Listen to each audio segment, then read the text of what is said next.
তথ্য দেই, বিশেষ করে শুক্রবারে আমি একটা জিনিস দেখতে পাই, আমাদের দেশের মুসল্লিরা এখন ডিজিটাল হয়ে গেছে। আসার সময় সবার পরে, আসার সময় কি আর বের হওয়ার সময় সবার আগে। আগে আসেন, কোনো সমস্যা নাই, কিন্তু যে অন্যায়টা করতেছেন আগে আসার ক্ষেত্রে, সে অন্যায় সম্পর্কে আমি আপনাদেরকে ইনফর্ম করবো, আজকে জানাবো। সে অন্যায়টা হলো, বন্ধুরে আমার নবী, আপনার নবী দো জাহানের বাদশা নবী, তিনি বলেছেন, একটা মুসল্লি বা একটা মানুষ যদি নামাজরত অবস্থায়, যে ব্যক্তি নামাজ পড়তেছে, নামাজের সামনে দিয়ে নামাজরত অবস্থায় যদি তার সামনে দিয়ে আসাটা কত বড় অপরাধ এটা যদি জানতো, তাহলে 40 পর্যন্ত মানুষ দাঁড়াইয়া থাকতো। কথা বুঝা নিয়েন, রাসূল কি বলতেছে? আমাদের জুমার দিনে দেখা যায় অনেকে ফরজটা পড়ার পরে নিয়ত বাঁধে, আরেকজন ডিজিটাল মুসল্লি আসতে সবার পরে কিন্তু বের হবে সবার আগে, তার কিন্তু কোনো কাজ নাই। আরেকজন মানুষ নামাজ পড়তেছে, আপনি তাড়াহুড়া করে নামাজের সামনে দিয়ে চলে আসলেন। আমার নবী, আপনার নবী দো জাহানের বাদশা নবী সরকারে মদিনা, তিনি অত্যন্ত চমৎকার ভাবে তিনি বলে দিয়েছেন বন্ধু, তিনি বলেছেন যে একজন নামাজের সামনে দিয়ে হাঁটা কত বড় অন্যায়, সে যদি জানতে পারতো তাহলে 40 পর্যন্ত দাঁড়ায়া থাকতো। ব্যাখ্যা তো বুঝতে পারলাম না, কি বলেছেন? হযরত আবু নজর রাদিয়াল্লাহু তাআলা আনহু তিনি বললেন, আমি আমার সঠিক মনে নাই আবু জুহাইম কি বলেছে, তিনি কি 40 মাসের কথা বলেছেন, নাকি 40 দিনের কথা বলেছেন, নাকি 40 বছরের কথা বলেছেন, সেটা আমার মনে নাই। এখান থেকে বোঝা যায় আপনার নামাজ শেষ না হওয়া পর্যন্ত যদি 40 বছরও যদি দাঁড়িয়ে থাকতে হয়, তারপরেও তুমি দাঁড়িয়ে থাকো, তারপরেও নামাজরত অবস্থায় নামাজের সামনে দিয়ে হাঁটো না। বুখারী এবং মুসলিম শরীফের মধ্যে হাদিস খানা, কত বছর? 40 মাসও হতে পারে, 40 দিনও হতে পারে, 40 বছরও। আপনি 40 সেকেন্ড অপেক্ষা করেন না, শুধু 2 রাকাত সুন্নাত পরে সালাম পড়তে বিরতে সর্বোচ্চ 2 মিনিট লাগে। কয় মিনিট? আপনি এইটুকু সময় বসতে পারেন না? আপনার যদি তো তাড়া হয়, সামনে যান কেন? লজ্জা করেন? একজন নামাজি নামাজ পড়তেছে, আপনি তাকে ওভারটেক করে বের হচ্ছেন, আপনার লজ্জা থাকা উচিত। আর বিশেষ করে আলেমদের সাথে কিছু টাকা পয়সা নিয়ে, কিছু অসৎ মানুষকে টাকা পয়সা দিয়ে খাওয়াইয়া হাত করে নষ্টামি না করে আলেমদের সাথে যুক্ত হয়ে তাদের কাছ থেকে সঠিক ইনফরমেশন নিয়ে যান, এটাকে নিয়ে বাস্তব জীবনে বাস্তবায়ন করেন। এটা সমাজের জন্য কল্যাণকর, জাতির জন্য কল্যাণকর, ঠিক কিনা বলেন? আপনি আলিফ পড়তে পারেন না ভালো করে, সূরা ফাতিহার প্রথম আয়াত পড়তে পারেন না ভালোভাবে, কিন্তু আপনি কি বলবো, সমাজের মধ্যে দেশের মধ্যে হট্টগোল লাগাইয়া দেন, সূরা ফাতিহা পড়তে পারেন না, বিসমিল্লাহটা ভালো করে পড়তে পারলে আমার মনে হয় সামনের 8-10টা দাঁত পড়ে যাবে। ঠিক কিনা বলে? আমার কথা কি আপনারা বুঝতেছেন? একদম স্পষ্ট কথা।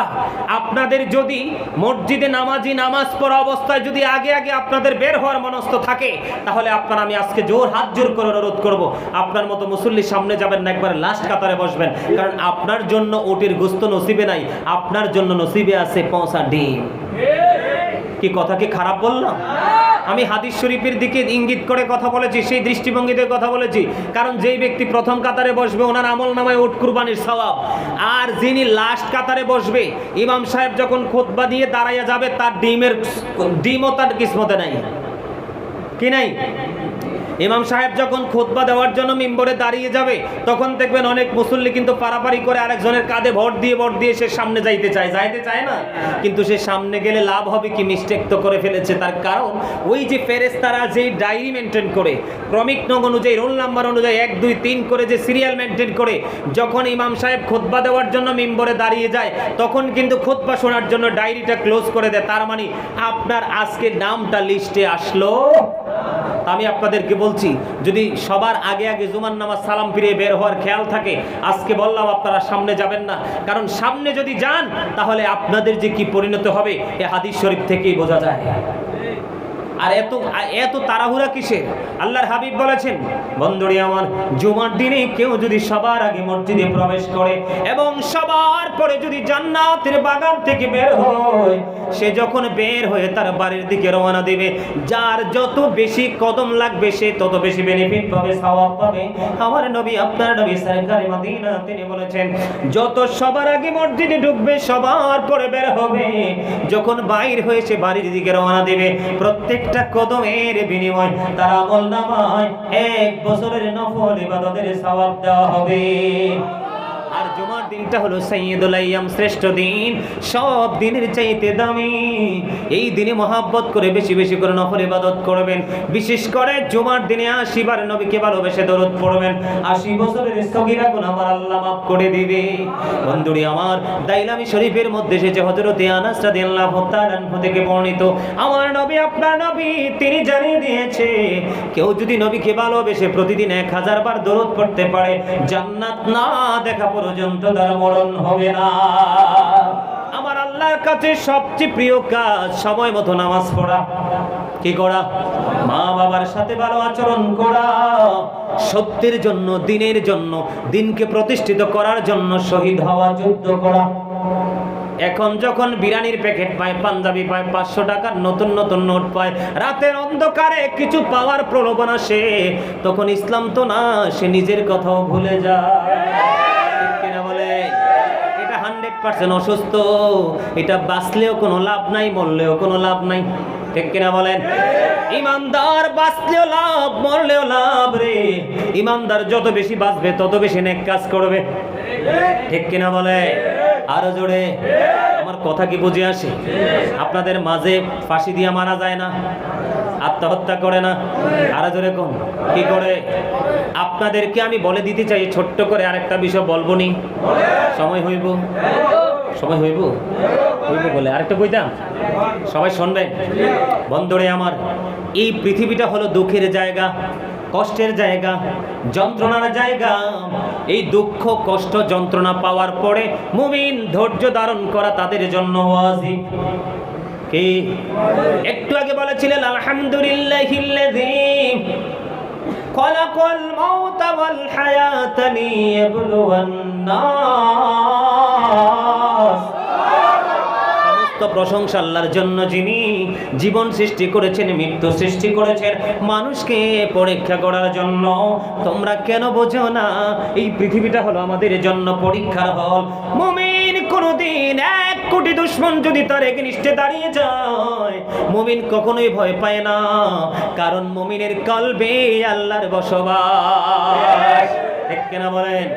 হাজার তুফান আসুক, ঝড় আসুক, আসবে দেখবে প্রবল বেগে, তার কাছে এসে এটা পায়ের নিচে দিয়ে অজানা গন্তব্যে চলে যাবে। ঠিক, কারণ মুমিনকে নিয়ন্ত্রণ করে স্বয়ং আল্লাহ। ঠিক কিনা বলে? আমার কথা বন্ধু, হযরতে আবু হুরায়রা রাদিয়াল্লাহু তাআলা আনহু থেকে বর্ণিত, আমার নবী বলেছে, মুমিন তোমরা পৃথিবীতে কোনোদিন মৃত্যু কামনা করো না। কেন গো নবী মৃত্যু কামনা করো না? এই জন্য, যদি তুমি মুমিন হও, তুমি যদি নেককার হও, যত বেশি দিন তুমি বাঁচবা তত বেশি তোমার আমলনামায় নেক যুক্ত হবে। বলে হুজুর পাপী হলে কি হবে? পাপী হলেও নবী আশার আলো দেখিয়েছেন, পাপী হলেও কিন্তু তোমার জন্য কোনো ভয় নেই, তোমার জন্য কোনো আতঙ্কের কারণ নেই। বলে হুজুর কেন গো? ও বন্ধু, পাপী হলেও কোনো ভয় নেই, তার কারণ হলো এমনও তো হতে পারে তুমি লম্বা হায়াত পাইলা, তুমি হায়াতটা পাইতে পাইতে এমন একটা পর্যায়ে গেল, তোমার অন্তরে আল্লাহর ভয় সঞ্চার হয়ে গেল। তুমি যদি তওবা করতে পারো, হয়তোবা হতে পারে তোমার তওবাটা কবুল হয়ে যাবে। এই তওবা কবুল হলে তুমিও তো আল্লাহর নিয়ামত প্রাপ্ত বান্দাদের অন্তর্ভুক্ত। জোরে জোরে বলেন না সুবহানাল্লাহ, আর জোরে বলেন না সুবহানাল্লাহ। বন্ধুরে আমার নবী বলেছেন, তোমরা মৃত্যুর কামনা করো। আমার দিকে তাকান, তোমরা যদি মৃত্যু কামনা করতে হয় রে, তাহলে তোমরা যদি মৃত্যু কামনা করতে হয়, তাহলে তোমরা এইভাবে মৃত্যু কামনা করবা, মনিব ও মনিব, আমাকে এমন সময় তুমি মরণ দিও যেই সময় আমার মৃত্যুটা হবে নেয়ামত। অতদিন পর্যন্ত আমাকে তুমি বাঁচিয়ে রাখো, যে হায়াতটা আমার জন্য হবে নেয়ামত। জোরে জোরে কন্যা সুবহানাল্লাহ, আর জোরে বলেন না সুবহানাল্লাহ। মহব্বতে বলুন সুবহানাল্লাহ। খবরটা কি ভালো লাগে না খারাপ লাগে? আর জোরে কিরে ভালো লাগে? আমাদের মাদ্রাসার প্রধান শিক্ষক আমার ছোট ভাই শাইখ জাহিদুল ইসলাম, সে বলতেছে ঠিক আছে, আর চিন্তা আছে, আর আমার দর্শক তো পাগল, এনে কিছু আমার পাগল বসছে। এই মনে রাখবা, আমার রাসূলের জবান মোবারক থেকে আসছে। আমি আরবি কিন্তু বলি নাই, এবারত বলি নাই।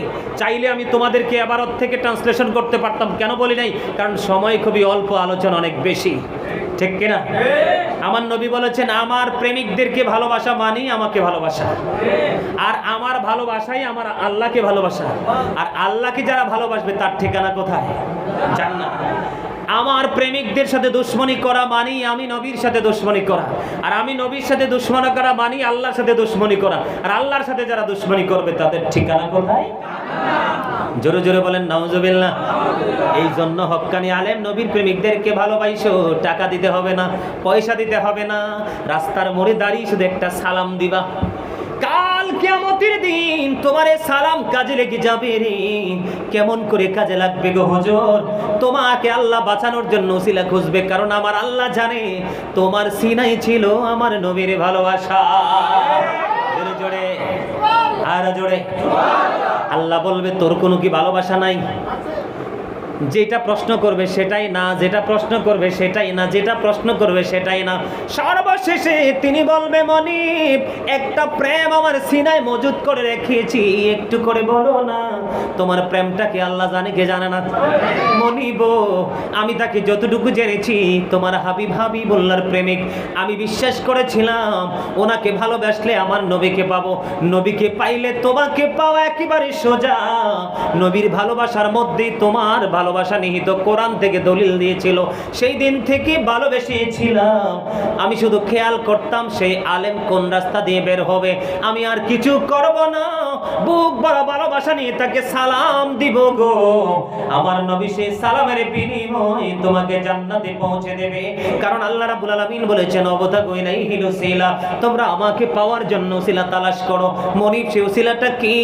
আল্লাহ বলেছেন, অকুনু মা'আস সাদিকিন, ট্রুথফুল মেন, সত্যবাদী লোক। এই সত্যবাদী লোক সাদিকিনের ব্যাখ্যা করতে গিয়ে এখানে হক্কানি আল্লাহর ওলি এবং আলেমদেরকে বোঝানো হয়েছে।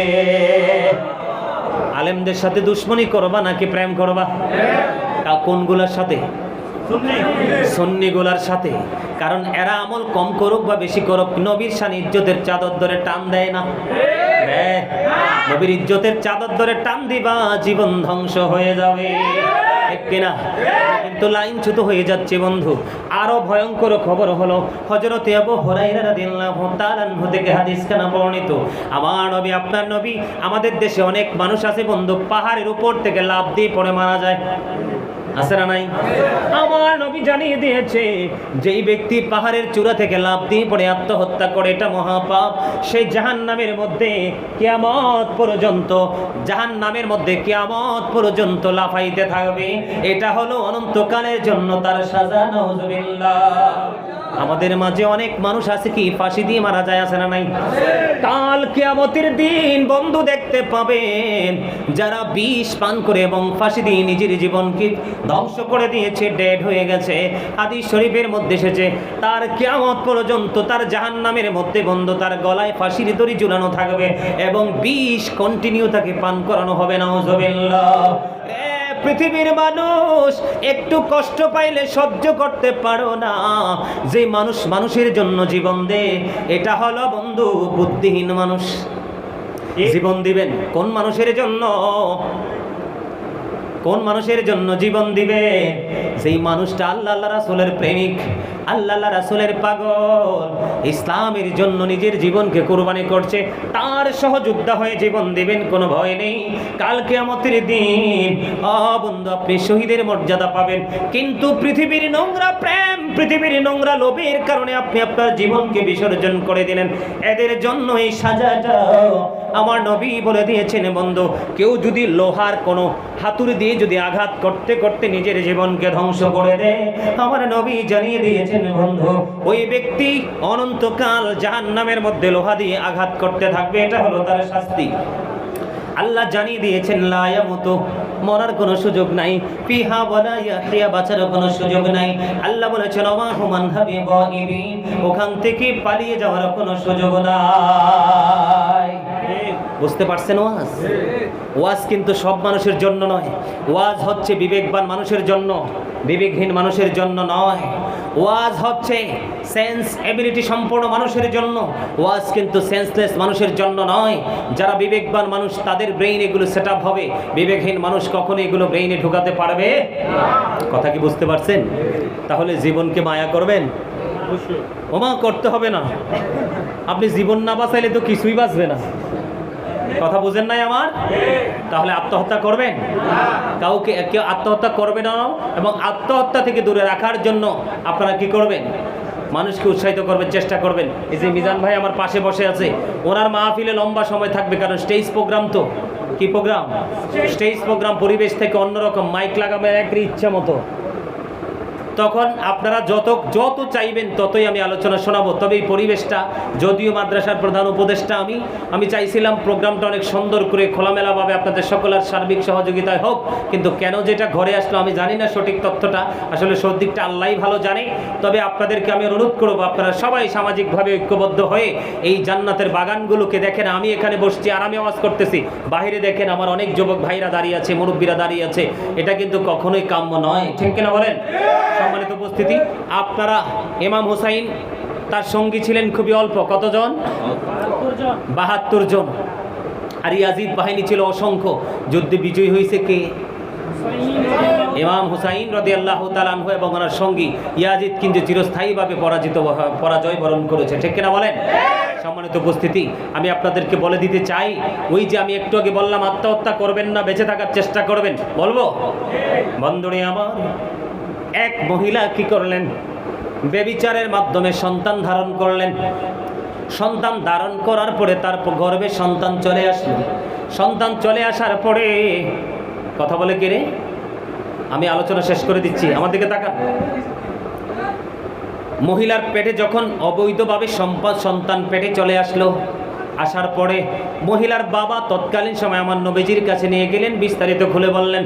আমার নবী মেয়েটার বাবাকে ডাক দিয়ে বললেন, তুমি তোমার সন্তানটাকে বাড়িতে নিয়ে যাও, যত্ন করে তাকে লালন পালন করতে থাকো। যখন তার সন্তান প্রসব হবে আমার কাছে তাকে তুমি নিয়ে আসবা। বাবা মেয়েটাকে বাড়িতে নিয়ে গেলেন, সুন্দর করে লালন পালন করতে থাকলেন। দেখতে দেখতে ওই মেয়ের উদর থেকে সন্তান পৃথিবীতে আসলো। নবীজির কাছে ওই মহিলাটাকে নিয়ে যাওয়া হলো। নবীজি অর্ডার করলেন, তার শরীরটা বেঁধে পেল। গর্ত খনন করো, তাকে বাঁধার পরে গর্ত খনন করা হলো। গর্তের মধ্যে তাকে গ্রথিতকরণ করা হলো। গ্রথিতকরণ করার পরে রজম পাথর মারতে শুরু করলো। মহিলাটাকে পাথর এতক্ষণ পর্যন্ত মারতে থাকলো যতক্ষণ না পর্যন্ত তার মরণ হলো।